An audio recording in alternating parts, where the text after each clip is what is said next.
जय माता दी गुरुजी आपको। जय माता दी छोटे। गुरुजी मेरा प्रश्न ये है कि मानव जीवन क्या है और उसका लक्ष्य क्या है? सबसे मेन चीज को ध्यान रख कि दो एक लेवल हैं दृष्टिकोण मेरी नजर के अंदर मानव जीवन के।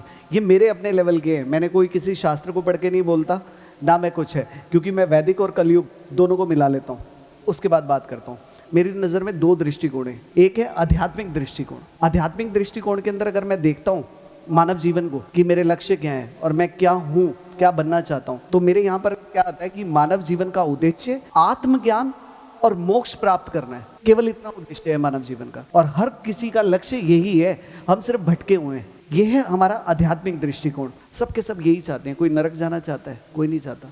सब चाहते हैं कि उसी परमात्मा के अंदर विलीन हो जाए। इसी प्रक्रिया को हम मोक्ष बोलते हैं, और बुद्धिज्म के अंदर इसी प्रक्रिया को निर्वाण बोलते हैं। टोटल मिलाकर मानव जीवन का उद्देश्य आत्मज्ञान और मोक्ष को प्राप्त करना है, और मोक्ष ही उत्तर है मानव जीवन का। यही लक्ष्य होना चाहिए हमारा। दूसरा, कर्म और धर्म का पालन भी मानव जीवन का उद्देश्य है, क्योंकि अगर मानव जीवन के उद्देश्य में कर्तव्यों का सही से निर्वहन नहीं हुआ, जो परिवार के लिए है, जो समाज के लिए, अगर हमने उस कर्तव्यों का निर्वहन सही से नहीं किया तो बिल्कुल गलत होगी ये बात। हमारे यहाँ पर अगर जब आप कहते हैं तो भारतीय दर्शन में धर्म, अर्थ, काम और मोक्ष, इन चार पुरुषार्थों को जीवन का लक्ष्य माना गया है। धर्म का मतलब है धर्म का पालन करते रहना। अर्थ का मतलब है जितने भी संसार के साधन है उनको हासिल करना। काम यानी कि अपनी इच्छाओं, महत्वाकांक्षाओं और आकांक्षाओं में बैलेंस बनाना। ये नहीं है कि ऐसी ऐसी महत्वाकांक्षाएं अपने दिमाग के अंदर पाल लें जो सीधा आपको जेल की तरफ ले जाती है, जो आपको मृत्यु की तरफ ले जाती है। ऐसी आकांक्षाएं अपने दिमाग के अंदर डाल लें।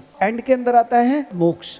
ये तीनों कर्म करते हुए, धर्म, अर्थ, काम, इनका बैलेंस करते हुए अंत में मोक्ष की प्राप्ति करना ही मानव जीवन का उद्देश्य है। जय माता दी बोलना तो बनता है छोटे।